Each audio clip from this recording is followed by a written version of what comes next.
Pergian mendadak dari pemilik rumah sakit ini, tapi sebenarnya juga tidak ada info yang pasti bagaimana tiba-tiba rumah sakit itu kosong, nggak ada yang tahu Wak, kepastiannya.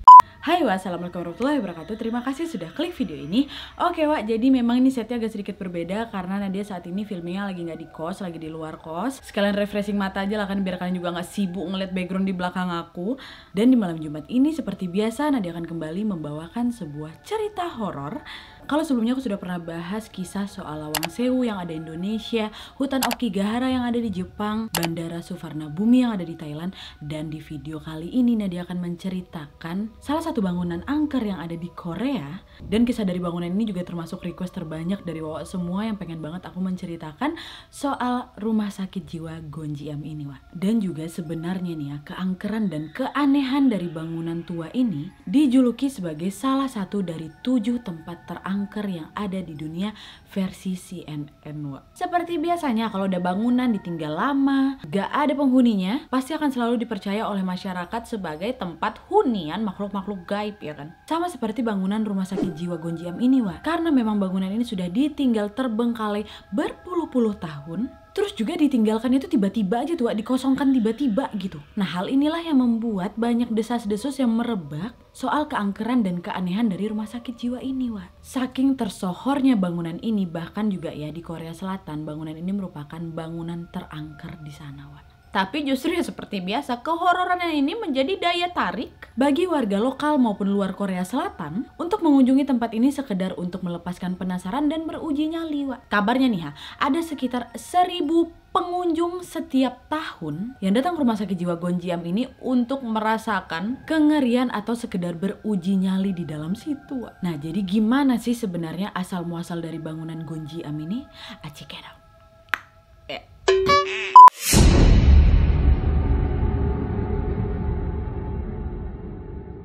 Nah jadi Wak, rumah sakit Gonjiam ini atau dikenal dengan Gonjiam Psychiatric Hospital berlokasi di sebuah bukit di kota Gwangju, provinsi Gyeonggi-do, Korea Selatan Wak. Atau sekitar 90 menit apabila berkendara dari Seoul. Rumah sakit ini berada di ujung jalan kecil dan dikelilingi hutan. Sehingga tempat ini cukup sunyi dan sepi di dalam hutan, tapi juga cukup indah untuk melihat pemandangan senja yang terlihat dari sela-sela jendela bangunan itu.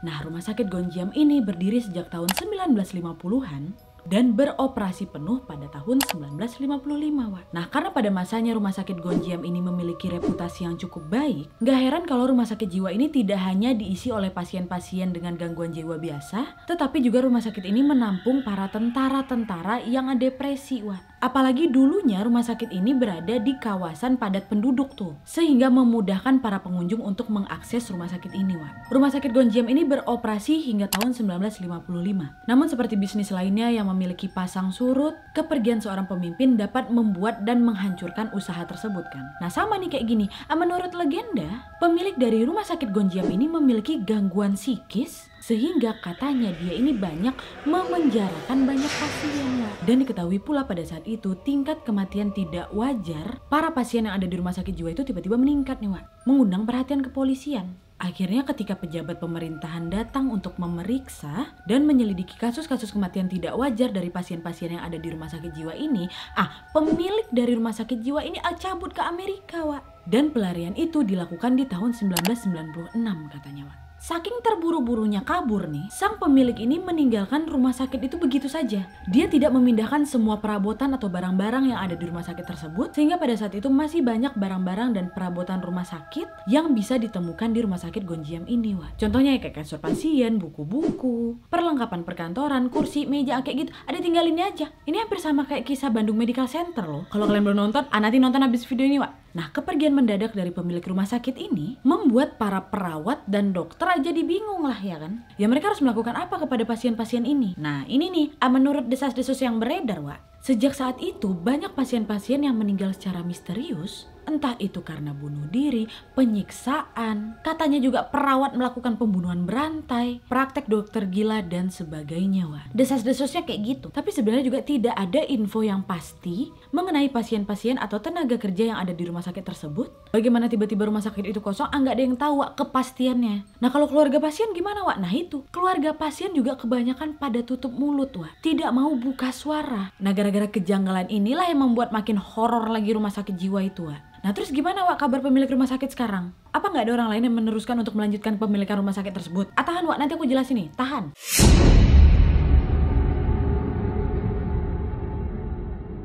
Terus semenjak ditinggalkan oleh pemiliknya di tahun 1996, keadaan rumah sakit ini makin terlantar Wak. Setelah kurang lebih 20 tahun ditinggalkan, saking tersohornya cerita-cerita seram dari rumah sakit ini, membuat CNN memasukkannya ke dalam salah satu dari 7 tempat teraneh dan terseram di dunia Wak. Terus nih pada tahun 2011, bangunan rumah sakit yang terdiri dari 5 lantai ini resmi ditutup oleh pemerintah setempat atas permintaan dari keluarga si pemilik. Tapi walaupun di depan bangunan rumah sakit itu sudah tertuliskan dilarang masuk, tetap aja lebih dari 1.000 orang per tahun selalu mengunjungi bangunan tersebut diam-diam Wak. Dan menurut pengakuan seseorang yang nekat masuk ke dalam bangunan itu, lokasi ini Wak ya, saking seringnya banyak orang masuk ke sana, dipasangin CCTV. Kalian bayangkan lah tuh, bangunan tua udah ditutup, dipasang CCTV sama pemerintah di sana. Gegara apa? Gegara banyak orang masuk diam-diam ini Wak. Nah hal ini diketahui dari pengunjung yang datang tadi. Selain itu Wak, warga lokal yang tinggal dekat dari rumah sakit tersebut tidak akan memberitahu pengunjung bagaimana cara masuk ke dalam rumah sakit itu.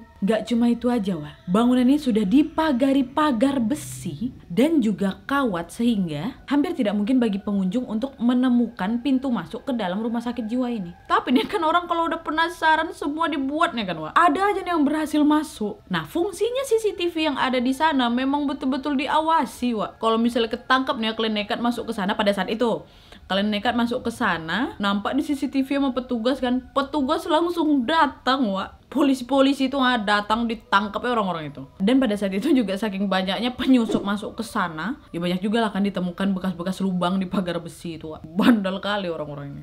Nah kalau secara fisik Wak, yang pasti hujan dan panas sudah merusak bangunan ini. Dari luar bangunan rumah sakit Gonjiam ini udah terlihat suram, dinding udah ngelupas, tembok yang hitam akibat lumut, tumbuhan liar yang kering dan mati, serta pecahan-pecahan kaca jendela yang berserakan. Saat menyusuri bagian dalam rumah sakit Wak, menurut pengunjung yang sudah masuk ke sana, kita akan merasakan perubahan udara yang sangat ketara gitu loh. Dan juga udara yang ada di dalam rumah sakit tersebut busuk Wak. Dan juga akan membuat paru-paru kita ini sulit untuk menghirup udara dengan baik Wak. Dan juga Wak ya, di dalam ruangan tersebut banyak genangan air, minyak yang sudah bercampur sampah. Kemudian juga masih ditemukan kalender tahun 1996, kasur-kasur pasien yang masih utuh beserta kain spraynya, buku-buku yang terbuka setengah seolah-olah pembacanya sedang menaruhnya sejenak untuk beristirahat bentar, tirai halus yang masih digantung di jendela, dan juga ditemukan di ujung lorong rumah sakit tersebut masih ada kafetaria yang sudah hancur Wak. Kayak kita nonton Walking Dead, ditinggalkan kayak gitu aja tuh loh. Dan ada kesaksian dari para pengunjung yang berhasil masuk ke rumah sakit tersebut bersamaan dengan teman-temannya, dan mereka mengatakan bahwa pada saat mereka memasuki kamar nomor 222, di saat mereka sedang beristirahat sejenak di sana, dimana pada saat mereka lagi beristirahat di sana Wak, ya kurang lebih sekitar 20 menitan gitulah, tiba-tiba pintu kamar tersebut geser sedikit nih, berderi cukup keras sehingga mengalihkan perhatian mereka lah ya kan. Waktu nengok pintu itu kebuka, nggak ada yang berani bergerak nih Wak. Dahnya tiba-tiba dari luar pintu tersebut ada cahaya Wak ya, terang Wak cahayanya. Dahnya mereka semua melihat ada sosok yang muncul dari cahaya tersebut, dimana sosok yang mereka lihat ini seperti sosok manusia berbadan besar. Dan selain itu mereka dengan sangat jelas melihat ada mata merah seperti sedang melihat mereka, lalu tiba-tiba mata tersebut mengedip Wak. Dan mereka mengaku pada saat melihat sosok tersebut mereka semua nggak bisa bergerak dan bayang itu hilangnya kayak gitu. Dahnya ya udahlah, kabur mereka.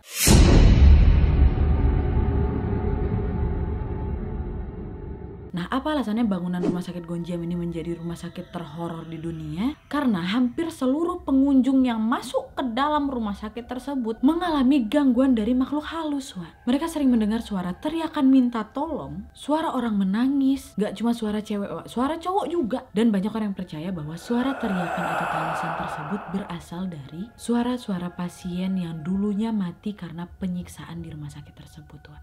Tapi Wak, selain itu ada juga rumor yang mengatakan bahwa kenapa rumah sakit itu ditutup gara-gara direktur atau pemilik dari rumah sakit tersebut bunuh diri Wak. Bukan kabur tapi memang bunuh diri. Hanya saja dari permintaan keluarga meminta supaya kabar bunuh diri sang direktur ini nggak usah dipublish, supaya menjaga nama baik dia juga gitu loh Wak. Tapi itu juga rumor belaka aja. Nah, ada juga yang mengatakan kalau alasan sebenarnya kenapa rumah sakit ini berhenti beroperasi dikarenakan pada saat itu ada peraturan pemerintah tentang perlindungan pasokan air, sehingga pemerintah ini mengharuskan pihak rumah sakit untuk membangun pengolahan limbah yang baru ya kan. Tapi Wak, pada saat itu direktur rumah sakit serta pemilik bangunan itu keberatan Wak, gegara biaya pembuatannya nih, asam pecekcok waktu itu. Nah, karena inilah makanya ditutup gitu Wak. Kayak mana dia nih bangun rumah sakit bisa buat pengolahan limbah baru nggak mau.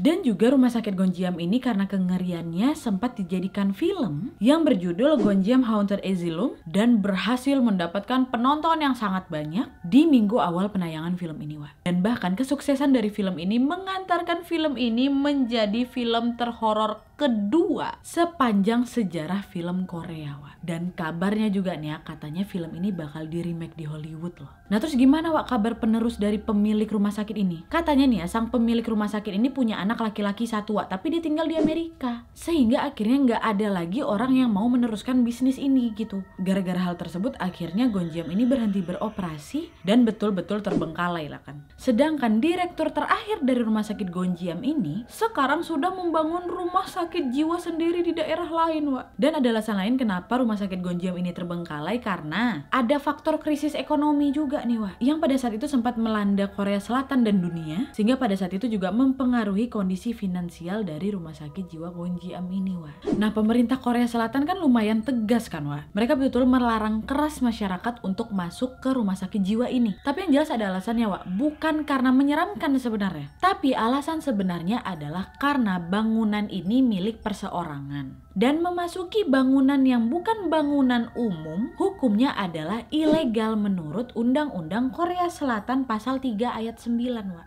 Selain itu juga warga sekitar di sana itu selalu melapor ke polisi karena merasa terganggu oleh pengunjung-pengunjung yang datang ke sana malam-malam buta berisik sehingga mengganggu ketenangan mereka pada saat tidur di malam hari Wak. Dan saat ini rumah sakit tersebut bukan cuma ditutup lagi Wak, udah dihancurkan. Yaitu di tanggal 28 Mei 2018 atas permintaan warga setempat, pemerintah pun mulai melakukan penggusuran dari rumah sakit jiwa Gonjiam ini.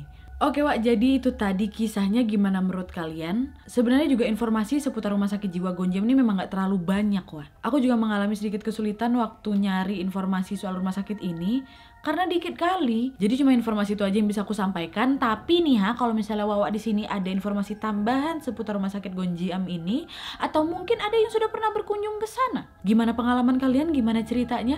Boleh komen di bawah Wak. Oke Wak, jadi sekian dulu videonya. Terima kasih yang sudah menonton. Kalau kalian suka video ini, klik like-nya. Jangan lupa komen di bawah untuk ide dan saran-saran untuk video selanjutnya. Jangan lupa nyalain notifikasinya supaya kalian tahu kalau aku upload video baru. And as always, jangan lupa untuk klik tombol subscribe supaya kalian sama-sama tahu informasi menarik dan menegangkan dari channel aku. See you next video Wak. Bye.